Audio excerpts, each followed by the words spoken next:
Hey everybody, welcome to Flash Fried. As you can see, Paul's not here. Thank God. Thank God that fat ass. Thank God we poisoned him. So Paul, as you guys know, took a nasty fall on Monday. Really absolutely brutal. I mean, I was the one who really saw what happened because it would happen right here next to me.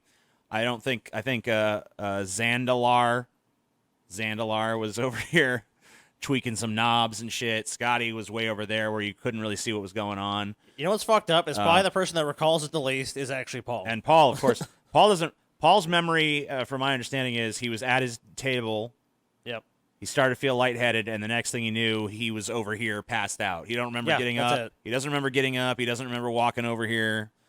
He just remembers he was at his desk feeling shitty. He started doing this, started cricking his neck, like, oh. So I thought Paul, Paul's infamous for having a bad back. So I'm right. like, he tweaked his neck having, or a back or yep. something. He's going to get up and go walk it off and do some stretches. That's it. Then you're like, oh my God, Paul! And you just jumped out of your chair. And we've all heard the story about 100 times right. now. But we've gone over it. And then Paul hit the wall. Yeah, and anyway, so Paul is he's feeling really shitty today from his injuries. Fucking whole right side of his body is just super fucking sore and fucked up. Now, I don't want you guys to worry too much. Paul was actually in here yesterday. We recorded an episode because we're kind of recording some episodes in advance so we can have some time to set this studio up properly. Yeah. We're trying to record like 3 weeks of episodes in advance so that we have a bunch of content going up so that gives us time to really get our studio set in order in here. And also the Dank D&D studio, which I know a lot of you guys are waiting for that as well. Yeah, I'm actually going to shoot some footage of the studio. You're going to give a little taste. Yeah, the studio is nearly complete. We know it's taken a long time. Yeah, it's just been foamed up recently. Yep. So we're basically where we need to be on that. So you guys are going to start seeing some Dank D&D stuff really soon. I think you guys will be super impressed with what we've built over there. Yeah, next month. And I think you guys are also going to be super impressed with what we do with this space as well. Yeah, some big changes coming to the show. But anyway, the point of that is that we actually shot an episode with Paul yesterday, so he is fine. But today, the pain was just really bad from the injuries he sustained, and he offered to come in, but we just told him, like, Paul, take a fucking chill day, dude. Just fucking get some rest. We got a lot of shit. We got a lot of fucking shit to do in these next few weeks. So just take it easy. You've been through a fucking really fucking brutal, nasty fall. It's all right. Don't take it easy. I thought it was slow ride. It's supposed to be slow ride. No, I'm not. I made my own version of it. Oh, okay. You know what you got stuck in my fucking wife's head, you son of a bitch, is that fucking terrible Aerosmith song. I don't want to miss a thing. See, you knew exactly what it was. Why do you sing that? Even when I dream of you. And it's terrible. I told her, that's from Armageddon, and she's like, what is Armageddon? I'm like, it's a fucking... no one remembers that's from Armageddon. Right. Unless you were alive in that time. It's a terrible movie. It's one of Michael Bay's first movies. And you know what it battled with for supremacy was Iris by Goo Goo Dolls. Yeah, that's true. And that was from another terrible movie. Yeah, it is. Called... City of Angels? City of Angels, yeah. I've never seen that one. I've seen Armageddon, but I haven't seen... It's with Nicolas Cage and some chick. Meg Ryan? Maybe. I think it might. It's one of those. It's one of those '90s chicks that no one remembers anymore. But yeah, the thing about that is at least that movie was a romance. So at least it makes sense for it to have some romantic pussy song. But Armageddon was a movie about Bruce Willis and his team of ragtag drillers being taught to be astronauts. The stupidest conceit of that movie, by the way, is that it's easier to teach a driller, a bunch of how to become an astronaut than it is to teach an astronaut how to drill. Which makes no sense. That's the linchpin of that movie making sense is you buying that. So the movie is fucking retarded, and no one remembers that Aerosmith song is from that movie. Go check it out. There's a music video, if I remember it correctly. And a bunch of scenes in the movie, yeah. Right. Where Steven Tyler's big-lipped, ridiculous-looking ass is singing this cheesy love song. His daughter is in the movie, is why. Right. With Liv Tyler's in the movie. She's the romantic. So if you, it's Ben Affleck and Liv Tyler, though. Right. They're the only romance in the movie. So if anything, he's kind of singing a song about fucking Ben Affleck boning his daughter. If you think about it, but in a lovely way. Right. It's a very loving, Ben Affleck, give my kid that big Ben Affleck dick. You know, it's like, what? It's a terrible movie. It's a terrible fucking song. No, it's not. It's a lovely song. It's TJ. not a lovely song. It's a terrible fucking song. I don't want to fall asleep. Come on, TJ. Don't you love it? Cause even if I dream of you, Everyone knows the lyrics to the that song. sweetest dream will never do. I still miss you, baby. I don't know and what. I don't want You can talk all the shit you want, TJ. I know it's appeal to popularity, but that song, dude, that song defined the year it came out, man. It And did. it's Steven Tyler sitting in his fucking room, and he's like watching scenes from Armageddon. You know, I mean, it's a brain dead music video. I'll give you that. it's a brain dead song from a brain Oh no, it's dead not, movie. dude. It's a beautiful song. Okay. You just hardened your heart, TJ. You've hardened your heart. All too because much. Scotty fucking probably got his dick sucked to this song one time or some shit. Probably. I don't know. So now he's like, this song is so beautiful. It is a beautiful song, man. It's a shitty song. I love that song. It's and one because of you the, one sang greatest song. because you sang it on the show at some point the other day, fucking Chelsea woke up singing it, and then it got stuck in my head. So it's one of those fucking earworm songs. Is all the fuck it And is. I don't want to miss that song. Ugh, terrible song. Anyway, so you know, it's gonna be a little bit different probably without Paul here. We don't have as many stories as usual, so this might end up being a little bit shorter. I don't know how it's gonna turn out. We're talking about it's gonna be better without Paul here. Yeah, without Paul here to Better without Paul. distract us, you know. Go off on his crazy tangents. Do his crazy impersonations. So, first bit of news of the day. John Witherspoon dies Friday, and Wayne's brother star was 77. Oh, dude. You know, I thought he was older than that, honestly. He seemed like he was pretty old even when I was a kid. Me and my friend Nick used to sit there watching the movie Friday just over and over again. Well, it's such a masterpiece of a fucking movie. It's funny as fuck. It's a great movie.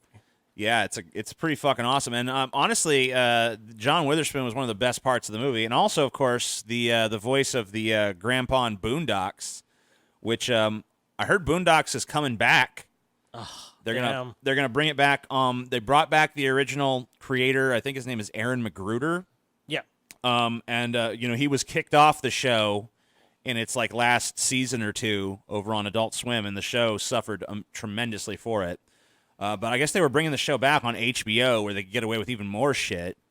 But apparently now it's going to be without the voice of fucking John Witherspoon as the grandpa, which really fucking sucks because he was great in that fucking role. I can't imagine a worthwhile replacement. Right, it's kind of hard. I'll be honest with you, because he's such a funny dude, just naturally funny, great comedic timing. I mean, he made Friday he was one of the best parts of the movie. Right. I mean, him and Smokey, you know what I mean? I mean, him and Chris Tucker definitely made the original Friday work. They carry that movie so much. When Chris Tucker didn't come back for any of the sequels, weirdly enough, like John Witherspoon was a big part of what carried those fucking movies. I mean, there were some other fucking interesting, funny characters, but I'm sorry this is a digression about the Friday series, but when they Smokey actually did go to rehab, it's like, fuck you, dude. You just shit all over the original Friday just to make a cash grab movie. Yeah.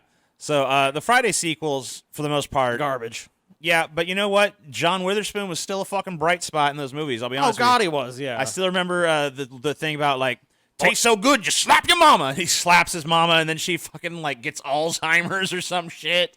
Like she doesn't know where she is. Oh, dude, him stuck in the second when he's stuck in the L.A. traffic, he has to take a massive shit because he ate a bunch of Mexican food. You know, he's the only bright spot in that movie. It's like, oh my God, Mike Epps does his best, Chris Tucker, but he just fails miserably. Yeah, I mean, what can you do? I mean, it's Chris Tucker. I mean, as much as a fucking piece of, well, I don't know if Chris Tucker's a piece of shit, but he's difficult to work with, is my understanding, and he's a prima donna, and he, as much as you can complain about maybe his personal traits or whatever, as far as being on film, he's got the it factor that just very few people have. Oh, totally. It's really a shame that, it's so rare you ever see him in a fucking movie.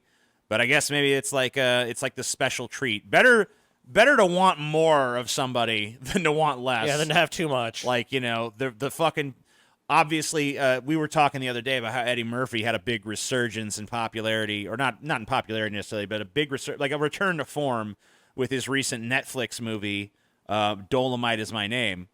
Dolomite is my name. And fucking up motherfuckers is my game. Dude, that is a great fucking movie. Dude. That's about the whitest way I could have possibly said that. Yeah, but, and fucking up motherfuckers is my game. Well, that sounds like Obama. So, then again, he's pretty white. Well, that's offensive, TJ. No, that is offensive. You're a jackass. Dude, I mean, Obama has a fun speech pattern. It's not as fun as like Christopher Walken or something, but it's pretty fun. But yeah, I mean, like Eddie Murphy obviously had that tremendous overexposure in the fucking 80s throughout the 90s. 90s. I mean, in the 80s, you wanted Eddie Murphy because he was fucking everything he did was fucking hilarious. Well, I mean, but yeah, he was in but so throughout many the movies. 90s and the 2000s and for the last basically like 30 years, Yeah. he's been pretty awful. But the 80s set him up for the 90s because he was just doing project after project after project. It's the same with Kevin Hart. Even if you're, I don't personally think Kevin Hart's that funny, but obviously a lot of audiences do. I mean, he obviously clicks with some people. Yeah, he obviously does, and I mean you can't deny that. And he obviously has some talent. But it's like right now he's setting himself up for like when he makes movies 5 or 10 years from now. I guarantee you, it's going to be a bunch of stupid kids it's gonna movies. be it's gonna be garbage. It's gonna be garbage hour because All of these guys eventually go. See, that's what I'm saying is. John Witherspoon didn't take that route because he was a character actor. He was never the big funny star that everyone paid attention to. But, now that he's gone, I think a lot of people look at it and like, God damn, that sucks because he was fucking awesome. But he was never the one that really was like, wow, John Witherspoon, he's the big star of Friday. And, dude, he had a ballsy life, man. He was on the Joe Rogan podcast, I think maybe a year or two. Maybe it was more recent than that. And I think he moved from Detroit to, like, he got stuck in Las Vegas and shit. Yeah.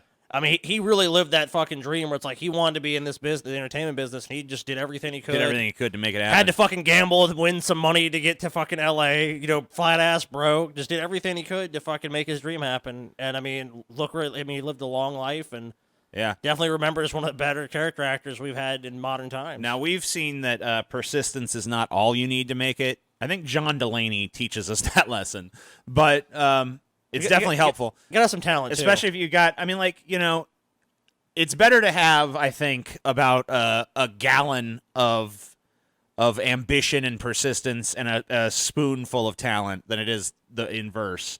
But in the case of John Witherspoon, I think this guy was immensely talented and obviously immensely persistent as well. So it's really sad to see him go. And, I think that, the Boondocks reboot is going to suffer tremendously from not having him involved. And I think that, movies in general are going to suffer for not having him available as a potential character actor to brighten up what sometimes is an otherwise drab and uninteresting movie, like a lot of the Friday sequels ended up being. Yeah. Because I'm sorry. I mean, Ice Cube is cool and all, but, acting is not his bag, baby. Yeah. I mean, he's really not a terrible actor, but I don't know. He's not leading man shit for me. He doesn't have the presence that John Witherspoon had. He doesn't have the presence that Chris Tucker has. Here's what the thing. Here's every movie that I've really liked with Ice Cube in it has been he's the straight man with all these wacky characters all around him. Yeah. I'm not saying that he doesn't belong and in movies. that's where he fucking shines. And one of the best wacky characters they put around him was John Witherspoon as Pops in the Friday movies. So, R.I.P., my man. Awesome. Yeah. It was awesome to see you work, and it's sad to see you go, my man. Become a patron, and I'll pull my dick out live on a show. I'm shit you not. Asterisk. Paul may not actually pull out his dick, but he'll think about it. I will heavily consider pulling out Big Jim and the Twins, as I call him. Wow. And we will do it. Finally. And look, I'll add this in too. Me and TJ will do everything in our power to convince Paul to fulfill his promise. Right. That he, in fact, has not promised anything, but it said potentially will promise to pull his dick out. I said I'd think about it. Well, he'll think about it. Paul will think about pulling his dick out. But you know what? Even while I'm thinking about that, even while I'm deliberating about that, if you become a patron, you still get a bunch of shit. You get an extra show every week. You get the full, unabridged flash fried. You get movie commentaries, one of which we're about to film right now. Right this minute. You get behind-the-scenes stuff. You get ideologies just for you. I've been doing a lot of... Yeah, I've been doing just do a 4-hour stream? Yeah, I did a 4-hour drunk stream last night. Streaming, drunk off his ass on 2 bottles of wine. Yeah. You get a whole smorgasbord of stuff while I decide whether or not I'm going to pull out the Palooza. Or the Magnum. Yeah. The Magnum Breaker. That's what they called Magnum me. Breaker, That's what they called me back in high school. Wow. Paul the Magnum Breaker Parkey was my If you want to see Paul's enormous tree trunk of a enormous cock, doesn't even begin to fucking you got to understand. It's comically huge. Become a patron, you bastards. You know you want to.